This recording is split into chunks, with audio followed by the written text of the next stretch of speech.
Rain hit the glass windows like tiny bullets. It was just past 10 p.m. when Amara Bell, barely 18, stepped out of the black SUV and stared up at the glowing sign, the Grand Meridian, a Bell legacy property. Her last name was on the building, but they've still asked her to leave. Amara wasn't supposed to be here alone. Her parents, civil rights attorneys, property owners, and the minds behind the city's largest black-owned luxury hotel chain, had left town that morning for a last-minute meeting in D.C. The moment they flew out, they told her, "Baby, if you need anything, just call. But you're the owner now. You've earned it." She had, after all the marches, the court hearings, the speeches with her mother, and the nights studying business law with her father, Amara had officially been added to the ownership board just 2 days before. She was the youngest hotel co-owner in the city, but the night clerk didn't care. "Excuse me, miss, this entrance is for guests only." The voice came cold and clipped from behind the front desk, a man in a stiff gray suit with an outdated name tag. Kyle stepped forward. He looked her up and down. Hoodie, sneakers, braids, a teenager alone. She saw it all in his eyes. "I'm a guest," Amara said slowly. "I'm more than a guest." Security arrived within 5 minutes. Loitering, they called it. Suspicious presence. They made her sit on the leather lounge chair by the window while they verified her identity. But they've never even asked her name, not really. Amara pulled out her ID. She even showed him a copy of the ownership document her mother had emailed earlier. "Still," Kyle said smugly, "anyone can Photoshop a PDF." Outside, the rain kept falling. Inside, Amara sat humiliated in the very hotel her family built from scratch.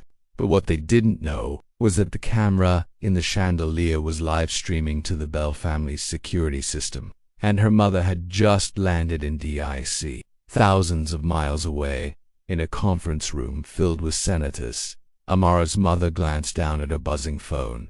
The security alert. She opened it, saw her daughter on screen, saw Kyle, the guards, and whispered just 2 words into her mic. "Shut it down." Flashback 6 months earlier, back when Amara was still just the girl who handed out keys behind the counter. She overheard everything. About management changing hands, about a deal being made without the family's consent, and about Kyle, a man who wasn't even supposed to be part of the Bell hotel system, being hired under someone's table. But she stayed quiet, watched, listened. She had a feeling something was coming. Now back at the Grand Meridian, an emergency alert pinged every executive's phone. A lockdown order, initiated remotely by the family's legal AI system. The front desk lights flickered, the internal phone lines cut, and one by one, every system began going dark. Kyle blinked. "What the hell?" A voice spoke from the overhead speakers.com/clear, and impossible to ignore. "This is Aurora Bell, co-founder and majority stakeholder of the Bell Legacy Group. You've just harassed my daughter, and you've violated state law. Effective immediately. You are terminated." Chaos. Pure chaos. The guards stepped back. Kyle's face drained of color. The entire lobby began to fill with whispers as guests wandered down, seeing the flashing red lights from the emergency lockdown and hearing Aurora's voice echo again. "You have 3 minutes to leave the premises. Security footage has been submitted to the Civil Rights Division and our internal legal board. This hotel belongs to a black girl you just threw out." Amara stood up slowly, not just physically, spiritually. Her voice didn't shake anymore. "I'll be seeing you in court," she said. Her eyes locked on Kyle's. "Oh, wait. Actually, you'll be seeing me, because starting tomorrow morning." She reached into her hoodie pocket and pulled out the official gold badge of ownership, clipped it to her sweatshirt, and smiled. "I'm your replacement." Where Amara discovers a hidden server that reveals this wasn't the first time the staff had targeted someone like her, and it goes far deeper than one hotel. The lobby was silent now, except for the low hum of emergency lights washing the floor in red and white pulses. Kyle didn't say a word as he stepped back, then turned around and marched out the front doors without looking back. The guards followed. Some staff muttered apologies as they cleared out behind him, their eyes low, their shoes squeaking against the tile as if even the floor was ashamed. Amara stood in the center of it all, motionless, not triumphant, not angry, just hollow. She had imagined what this moment would feel like 100 times. Finally being seen, finally being heard, finally standing in the very hotel where they told her she didn't belong and being the last one standing. But none of it felt like victory. Not yet. She moved slowly through the lobby, brushing her fingers along the edge of the marble front desk. The same one she used to hide behind during slow nights when she was still training. The same one she had scrubbed gum off the bottom of. The same one where people had tossed their credit cards without meeting her eyes. Now, hers. She reached behind the counter and found the hidden key safe where the master keys were kept. Her fingerprints still worked. No one had dared override that part of the system yet. She took the silver key with the red stripe, the one for the executive-level suites and service areas. Then she paused, staring at the elevator panel. Room 317. She didn't know why that number kept echoing in her head, but it had been whispering to her all night. Something Kyle said when he thought she wasn't listening. Something about clearing the cache and backing up the logs in 317 before corporate noticed. Her mother's voice had always been sharp on this. If someone's trying to hide something, follow their footprints backward. Amara stepped into the elevator alone and pressed the button.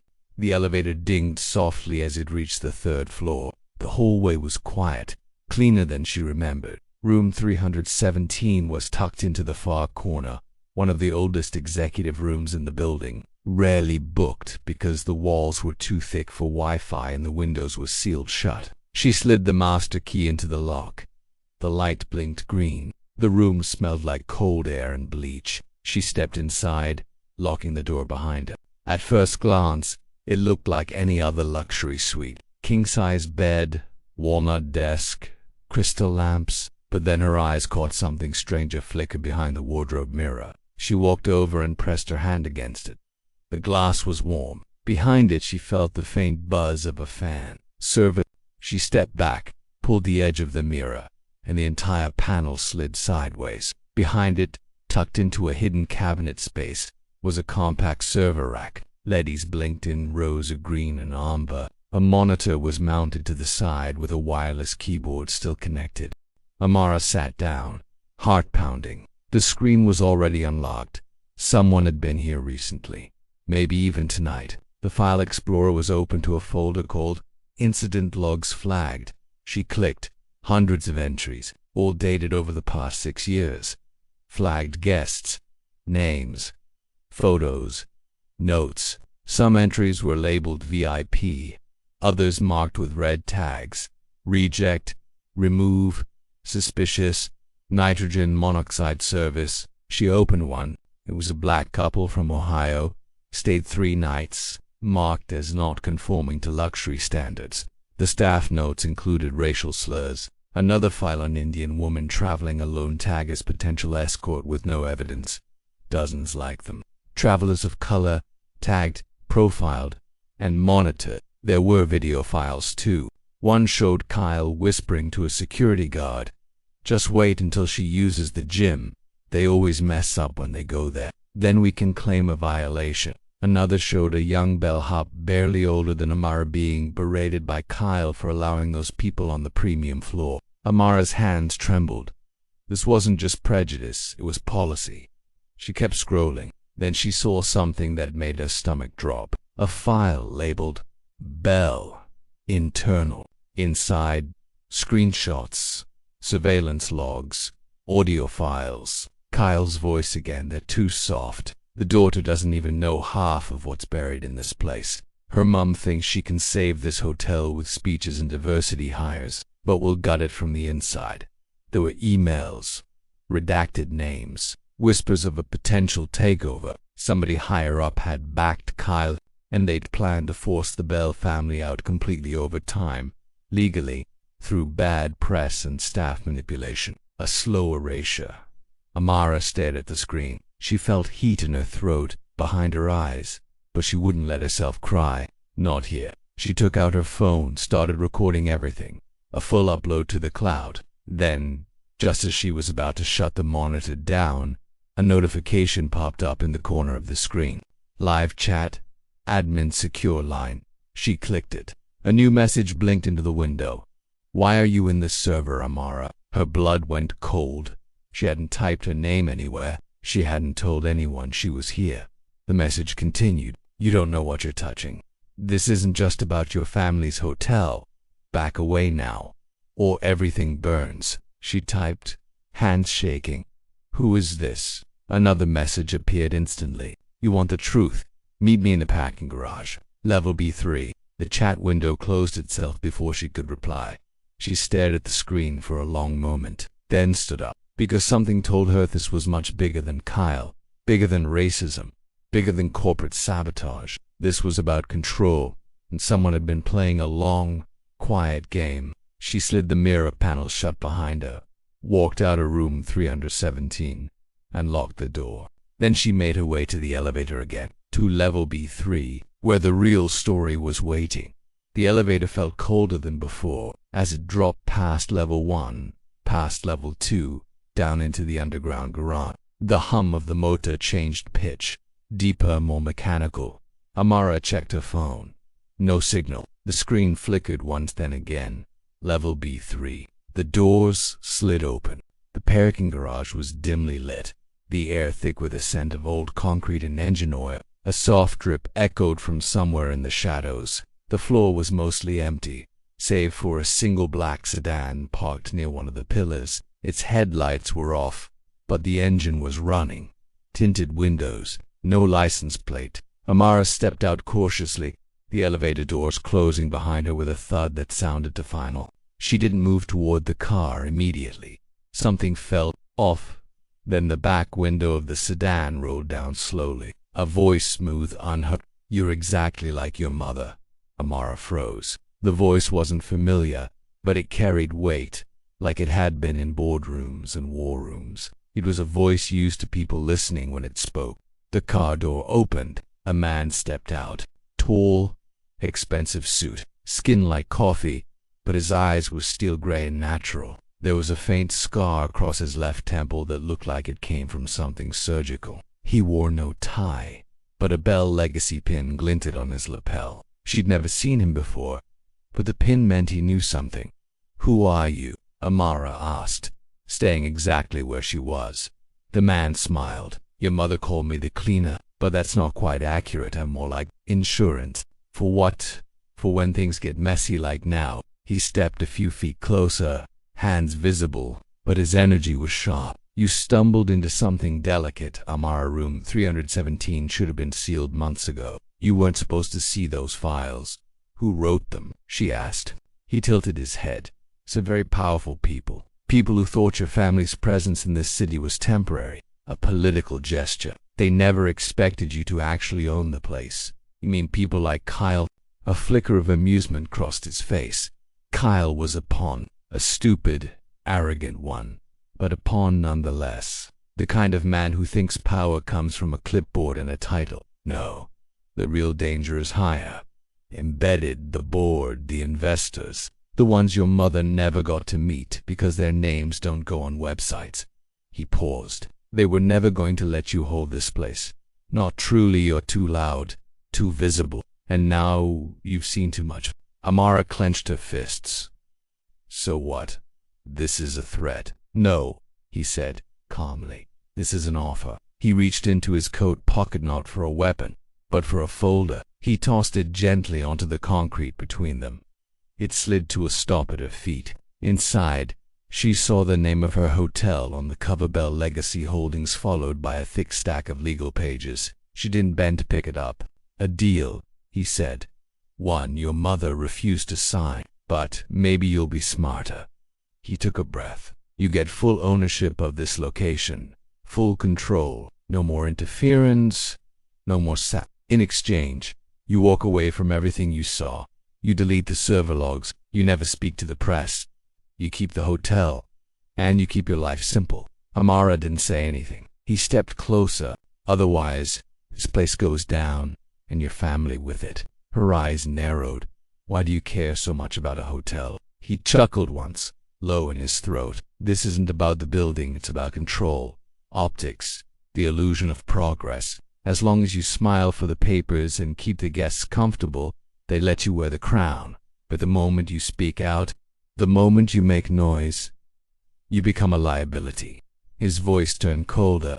They don't need you to run the hotel. They just need your face on the brochures. Amara stepped over the folder without touching it. Then maybe it's time I become a different kind of liability. The man's smile faded. That would be unfortunate. For who? She asked. A silence stretched between them, then suddenly a buzz. The elevator dinged again. Both of them turned. From the doors emerged a woman in a dark pantsuit, heels tapping fast against the concrete. She was in her 50s, tall, and carried a silver briefcase in one hand and a phone in the other. Amara recognized her instantly. Layla Cross, Bell Legacy's general counsel, her mother's most trusted legal warrior.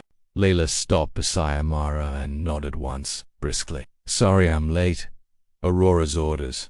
The man's jaw tightened. You shouldn't be here.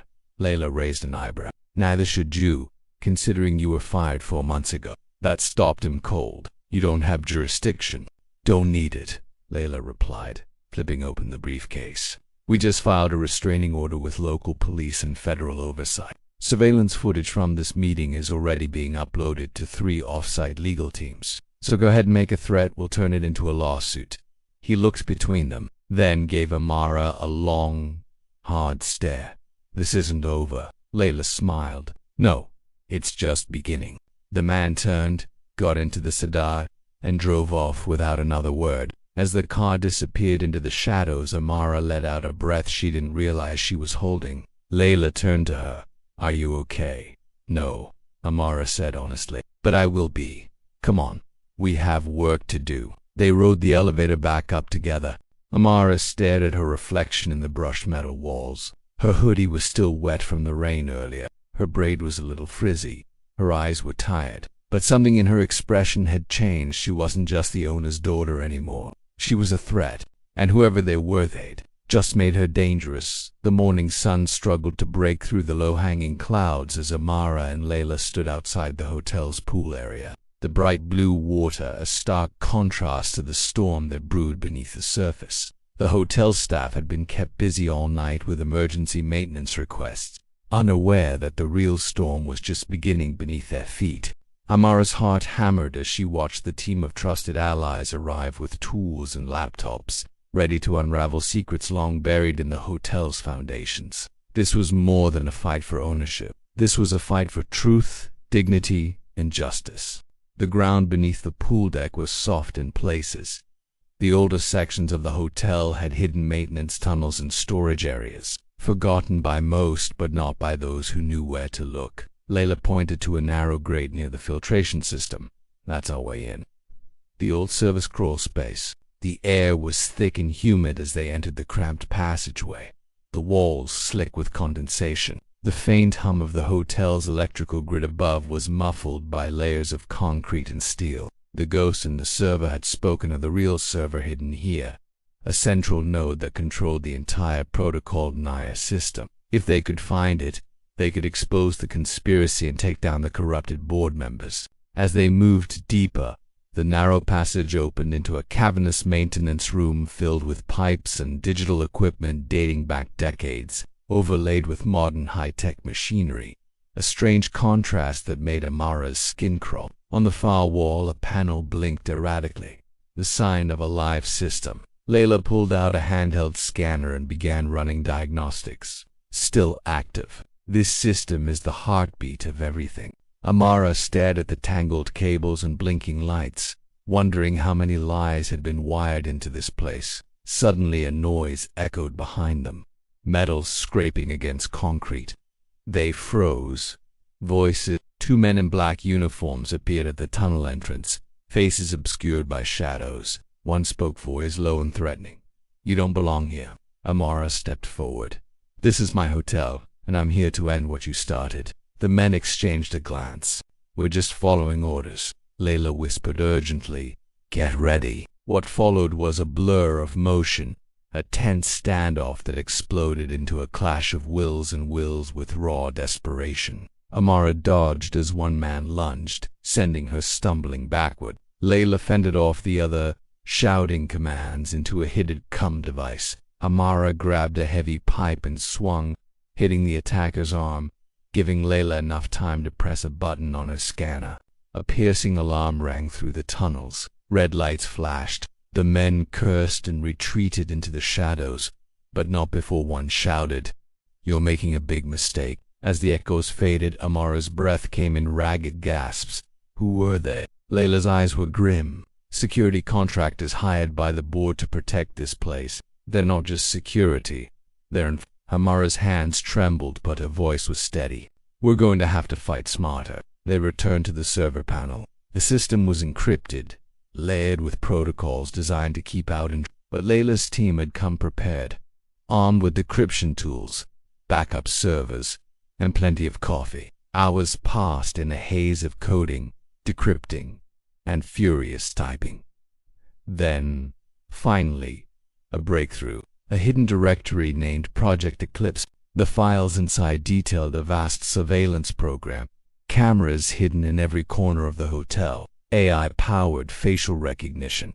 Predictive analytics designed to preempt undesirable behavior before it happened. Amara's stomach turned as she scrolled through footage labeled with names of guests she recognized. Politicians, activists, families. It was all recorded, or monitored, or controlled. She looked to Layla. "This isn't just about racial profiling. It's about control," Layla said. "Control of narratives, people, even history." And then the files revealed something worse. A list of targets. People to be discredited, harassed, or removed. Names of journalists, community leaders, and whistleblowers. And at the very top a name highlighted in red. Amara Bell. The cold glow of the screen bathed the dimly lit room as Amara's eyes traced the list of names flickering before her. Each entry carried a weight, an identity, a life that had been marked for erasure, suppression, or destruction. And at the very top, blinking ominously in red, was her own name. Her hands clenched into fists, nails digging into her palms. The betrayal cut deeper than she had anticipated. It wasn't just about a hotel or a business deal. It was a meticulously engineered campaign aimed at silencing her, at controlling her very existence. Layla's voice was steady but grave. "They've been planning this for years. This isn't just corporate sabotage. It's systemic oppression, embedded in the infrastructure of power." Amara swallowed hard. But why? What could I possibly threaten that they would go this far? Layla tapped a few keys, bringing up a video file labeled meeting_2018_Jonathan_Creed. The screen flickered to life, showing a glossy conference room filled with suited men and women. Among them was Jonathan Creed, speaking confidently to the assembled group. "Protocol 9, Creed explained, is designed to maintain brand integrity, to ensure our clientele remain consistent, predictable, and profitable. Unfortunately, that means limiting exposure to variables that could disrupt our image." A woman nodded, adding, "And by variables, we mean demographic factors. We need to protect our investments." The camera panned to a younger man in the corner, Kyle smirking. Amara felt bile rise in her throat. Layla paused the video. "This was before your mother discovered the program, before she tried to shut it down." Amara's eyes narrowed. "So they wanted to push us out permanently?" "Yes," Layla said. "They underestimated you, and they underestimated your mother's resolve." The screen blinked again, this time showing a hidden folder called Operatives. Inside were dossiers detailed profiles of individuals employed to execute covert operations. Intimidation, harassment, data. One file stood out. Maya Torres. Amara's heart skipped. Maya had been her childhood best friend until a year ago, when Maya suddenly disappeared from her life without explanation. Layla opened the dossier. Maya had been recruited, then coerced, to infiltrate the hotel's staff as a security analyst. Her mission: monitor Amara's activities and report back to the board. "How could Maya do this?" she whispered. Layla looked away. She didn't have a choice. Amara's mind raced. If Maya was still alive, maybe she could help. "Can we find her?" Layla nodded slowly. "I have contacts." Days turned into nights as the team worked tirelessly, following every lead and digging through layers of encrypted data. Amara's world grew smaller and larger all at once, confined by the walls of her hotel, yet sprawling across cities, legal offices, and shadowed back. Maya Torres had been spotted, not far from the city, living under a new identity, scared but alive. Amara and Layla arranged a meeting at a discreet cafe, away from prying eyes. When Maya arrived, her face was pale, but her eyes held a fierce light, a mixture of fear, guilt, and hope. They sat in a corner booth, voices low. Maya explained how she had been blackmailed into cooperating, how the board had threatened her family, how she regretted every day she had watched Amara suffer. "I want to make it right," Maya said, trembling. "But they have eyes everywhere. We have to be careful." Amara reached out, squeezing Maya's hand. "We're stronger together." Back at the hotel, the pressure intensified. Anonymous threats, sudden staff resignations, tampered equipment. The board was fighting back hard, but Amara had allies now, a growing network of whistleblowers, lawyers, journalists, and former insiders ready to expose the truth. The fight wasn't just for the hotel anymore. It was for justice, for dignity, for every voice silenced. As the pieces moved into place, Amara realized the battle ahead would demand everything she had: her courage, her heart, her unbreakable will, and she was ready. The hotel's grandeur was a mask, a glittering facade hiding a labyrinth of secrets. And tonight, Amara was determined to navigate every dark corner. The list of targets had rattled her, but it also ignited a fire. The fight for her family's legacy was no longer about business. It was personal. Every whispered threat, every covert attack was an attempt to silence not just a hotel owner, but a symbol of progress, hope, and resistance. As dawn broke, the city outside the hotel buzzed with unaware energy, but inside the Bell legacy a plan was being forged. Layla had convened a discreet meeting with a legal team, whistleblowers, and a few trusted journalists who had been digging into corporate corruption for years. Amara sat at the head of the table, her hoodie replaced with a tailored blazer that felt like armor. Her voice was steady as she addressed the group. "We have the names, the evidence, and the story. But if we want justice, we have to be smarter than them. They control media, money, and power. We have to control the narrative. A journalist named Malik Nutt will coordinate a simultaneous release. Social media, news outlets, legal filings, make it impossible to suppress." A hacker in the room, codenamed Cypher, tapped rapidly on her laptop. "We can leak everything, every email, every video, every dirty secret." Amara looked at each face. Allies forged from adversity. This was bigger than any one person. Meanwhile, in the shadows, the board of Bell Legacy gathered in a sleek conference room filled with tension. Jonathan Crete stood, his voice cold and measured. "She's becoming a threat we underestimated. We must act decisively." A woman's voice cut in. "We can't afford a public scandal. We need to isolate her, discredit her." Another man added, "Security contractors are ready. We have to contain this before it spirals." The plan was brutal: to crush Amara's reputation, buy off dissenters, and regain control by any means necessary. Back at the hotel, Amara's phone buzzed. A message from an unknown number. "We know what you're doing. Stop now, or the next move will be deadly." She stared at it, heart pounding, but she didn't respond. Instead, she sent a reply to her team: "Lock down all communications. Prepare for worst." The next days were a blur of chaos. Hacked emails, stolen data, public smears, and shadowy threats. But every attempt to intimidate only made Amara's resolve stronger. Her team exposed more evidence. The story spread like wildfire. Support poured in from civil rights groups, activists, and ordinary citizens who had suffered similar. One evening, after a long meeting, Amara walked alone through the empty halls of the hotel. The silence was heavy. She paused by a window overlooking the city skyline, the lights flickering like distant stars. Her phone buzzed again. A video message. It was Maya. Maya's voice trembled. "I found something else. Something they don't want you to see." The screen showed a map, the locations of dozens of hotels and businesses involved in Protocol 9, but overlaid were pins and red zones, places where people had disappeared. Protests had been crushed, and voices silenced. Maya's message ended with a warning. "They're watching us." "We're running out of time." Amara knew then that this was no longer just a fight for a hotel. It was a fight for justice on a scale she had never imagined. She wasn't alone, and she wouldn't stop.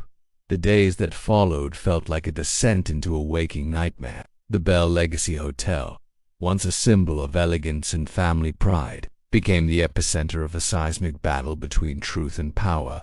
Amara moved like a shadow through the marble halls, a silent guardian of secrets that clawed at her every step. The hotel staff, loyal yet anxious, whispered about strange visitors and unexplained disturbances. Cameras once used to monitor guests now tracked Amara's every move, but she welcomed the scrutiny. She had nothing to hide. In the war room beneath the annex, Layla orchestrated legal maneuvers with surgical precision. Every leak of damning evidence was countered by a fresh wave of subpoenas and court motions aimed at exposing the corrupt board members. The fight was as much in courtrooms as in the court of public opinion. Amara spent hours speaking with journalists, activists, and allies. Her words became weapons, cutting through layers of deceit. She recounted stories of guests who had been humiliated, surveilled, and targeted because of their skin color, their speech, their very presence. But the deeper she delved, the more dangerous the opposition became. Late one night, as Amara left the hotel for a meeting with a civil rights coalition, her car tires screeched on wet pavement. A black SUV trailed her through the rain-slick streets, its windows tinted, its engine growling quietly but persistently.